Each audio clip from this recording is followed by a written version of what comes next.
Where are you? Are you safe?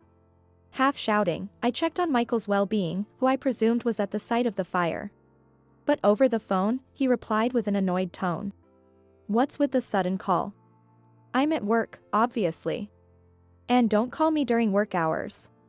With just those few words, he hung up abruptly.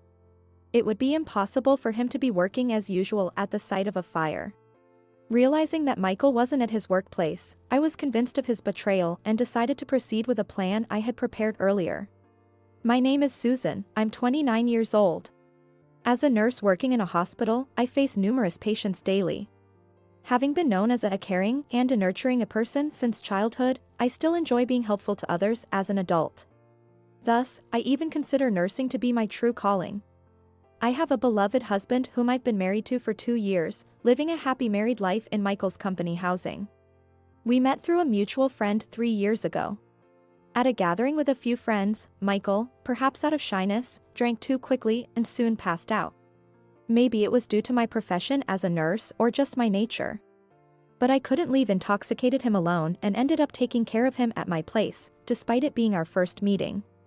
The next day, Michael, who remembered nothing, seriously said, "I'll take responsibility." Which made me burst out laughing. After clearing up his misunderstanding and explaining that nothing guilty had occurred, he apologized, embarrassed. From there, we started dating and got married after a year of relationship. Now, 3 years into our marriage, we don't have children yet, but I believe that with Michael, we can build a warm home. However, lately, perhaps due to his busy work schedule, his weekend work has increased, and he has become more distant. Moreover, even while sitting together on the sofa watching TV, he often just stares at his phone screen or lets out a big, ugh. At first, I wondered if I had done something to upset him and reflected on my actions, but couldn't pinpoint anything specific. Gradually, I became worried about his health and started researching nutritionally balanced menus, making more effort in preparing lunch and dinner. One day, my workplace operates on a day and night shift system, and I was originally scheduled for a night shift that day. However, the day before, a colleague contacted me saying, I need to switch from the day shift to the night shift, and so I ended up changing to the day shift abruptly.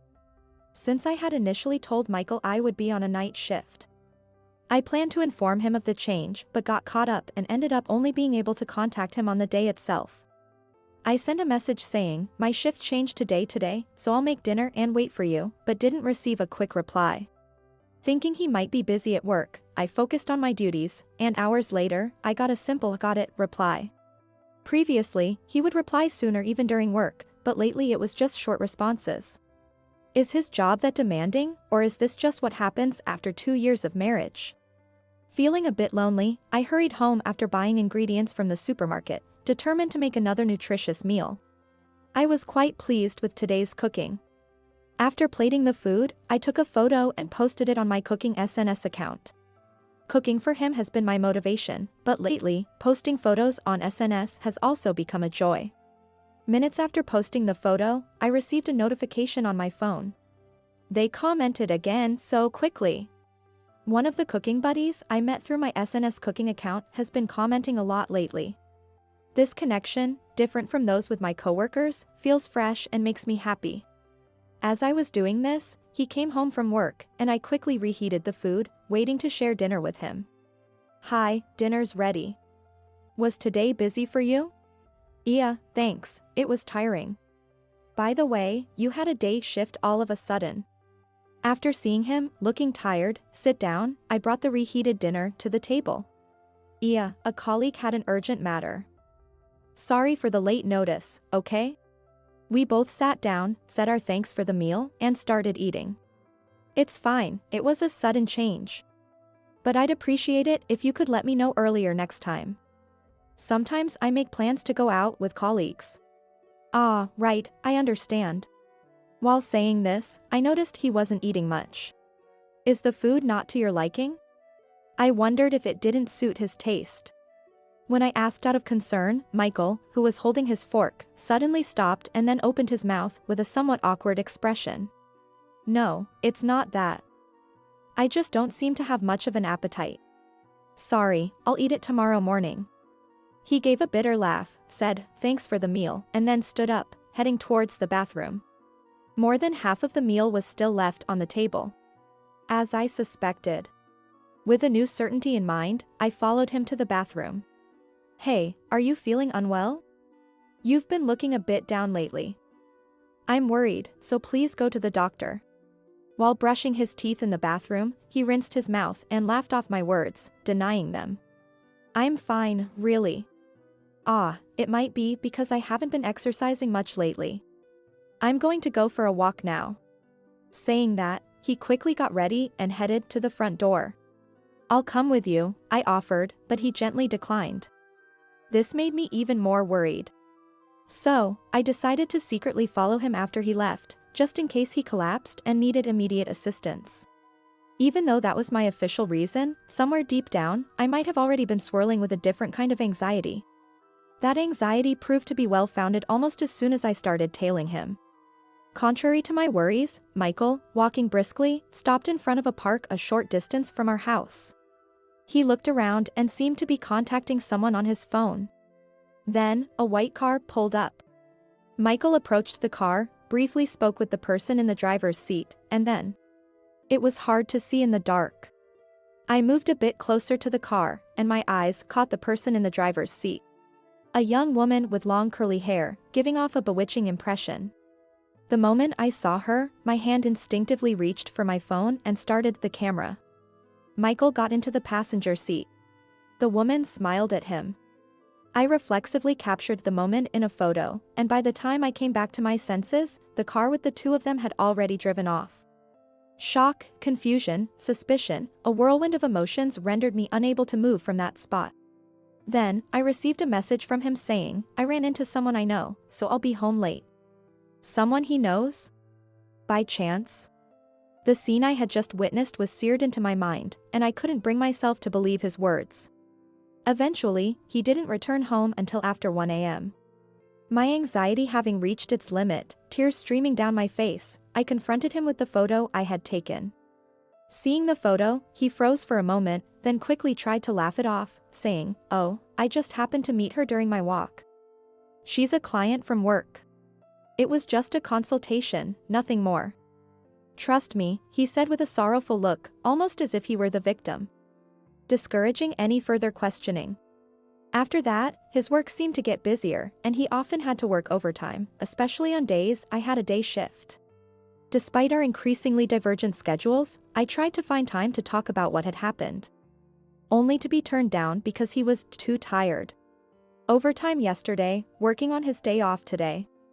Really? During work, whenever I let my guard down, the image of Michael and that woman together would come to mind, leaving me restless. After finishing a night shift, the morning sun stung my tired eyes. Having been consumed by anxiety and worry lately, I hadn't been taking care of myself. So I stopped by a bakery open early in the morning and bought a cake. Feeling slightly better, I left the shop and took a different route home.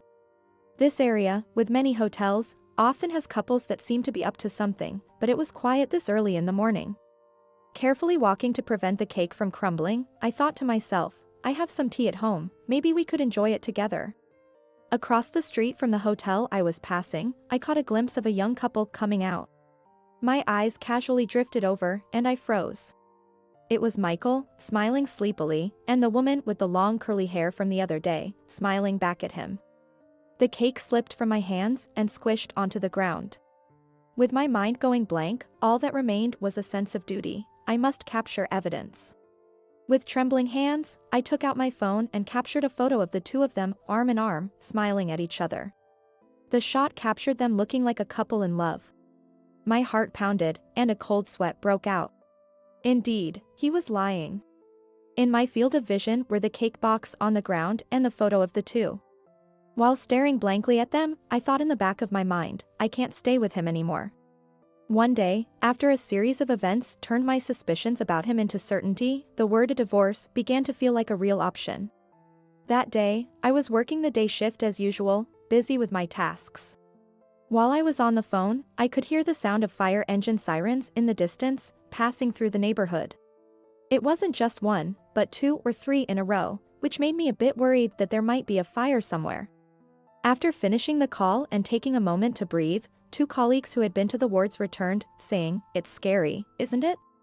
As they chatted. "Hey, what happened?" I asked, wondering if there had been some trouble. They whispered, "There was a fire at Company A patient we passed in the hallway mentioned it." Company A, fire. At that moment, a chill ran down my spine. Excusing myself from my colleagues, I gripped my phone and hurried to a secluded spot. Company A, where the fire was reported, was where Michael worked. Praying for his safety, I called him. That morning, as usual, I had seen him off to work. Since the incident, we had barely seen each other at home and spoke even less, but I never skipped seeing him off in the morning. "Please, pick up." As if my prayers were answered, after a few rings, I heard Michael's voice say, "Hello? Where are you? Are you safe?" Half shouting, I checked on his well-being, but he replied with an annoyed tone. "What's with the sudden call?" "I'm at work, obviously. And don't call me during work hours." With just those few words, he hung up abruptly. All I could hear was the beeping sound indicating the call had ended. From his tone on the phone, I was relieved he didn't seem to be caught in the fire, but a significant discomfort lingered.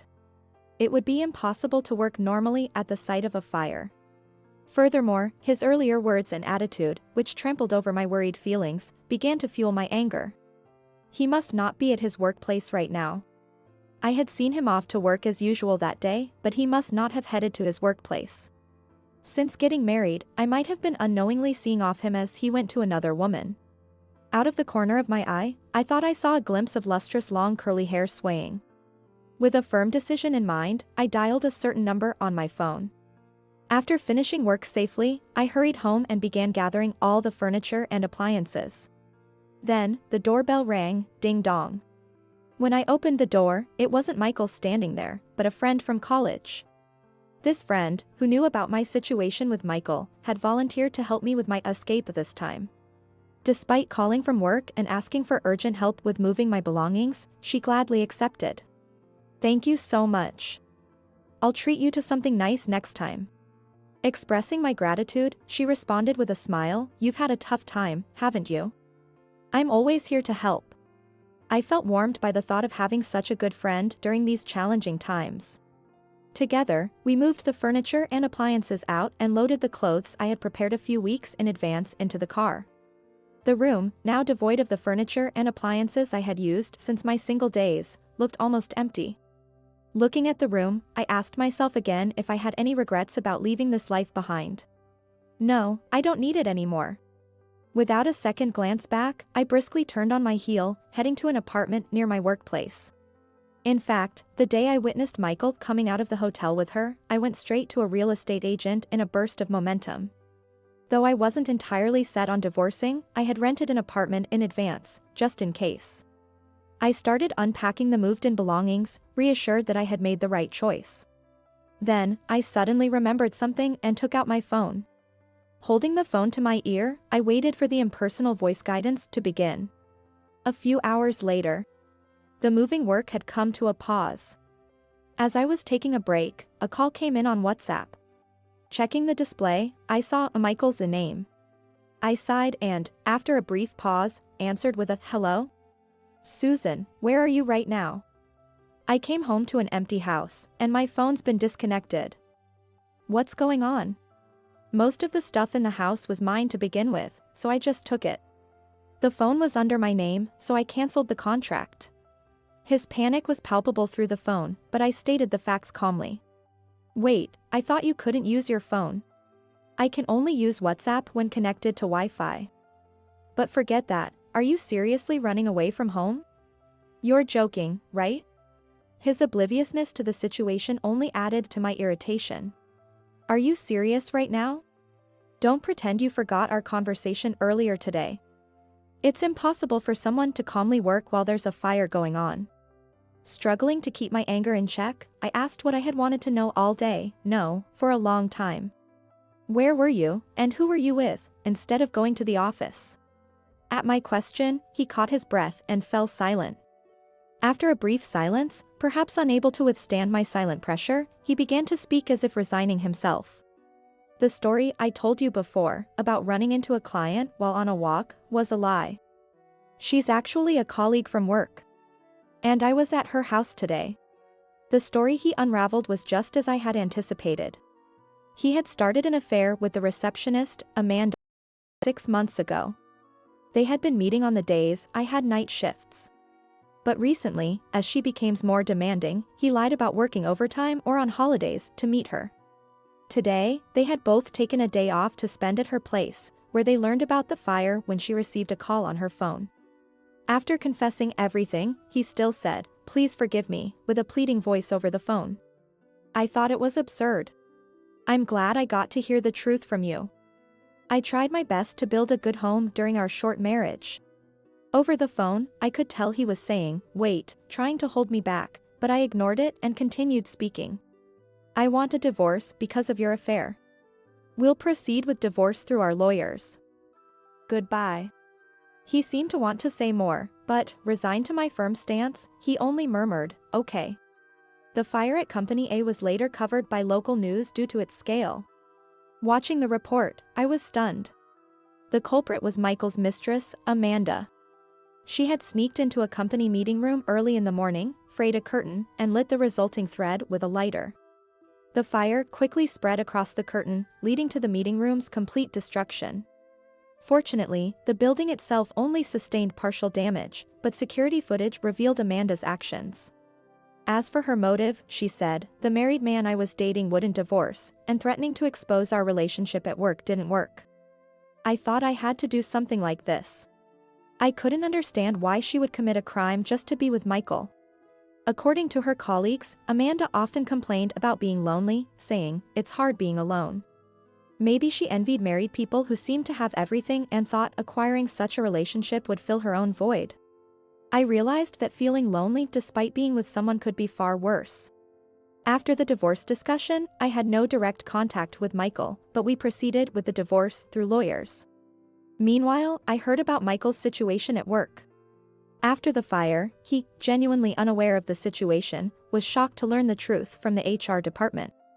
Amanda was arrested shortly after, and the news of their affair quickly spread throughout the company. Unable to endure the behind-the-back talk, he resigned from his company. Hearing about this series of events, I felt a slight sympathy, but I also felt that Michael got what he deserved for choosing another woman over me. With that sentiment, I proceeded with the divorce proceedings dispassionately, and the divorce was finalized without issue. The process went smoothly, partly because Michael eventually agreed our divorce. With my ties to him completely severed, I've been enjoying living alone in my new apartment, which I've grown quite accustomed to. Perhaps I had neglected myself by prioritizing others in the past. While continuing my job as a nurse, I've started to take time for myself, especially to enjoy cooking, which had become my greatest pleasure in my marriage to Michael. In the morning, I open the windows of my apartment to let in fresh air. Glancing outside, I see a family of 3 walking together happily. Even seeing this, I don't feel any regret about my current situation. Instead, I'm excited about what the future holds. Just then, my phone buzzes, and I return to my room, smiling as I read the screen. Since then, I've hit it off with someone I connected with through my cooking SNS account, and we've made plans to cook together today. I replied to the message saying, "I'll be there soon," and got started on preparing for today's meal.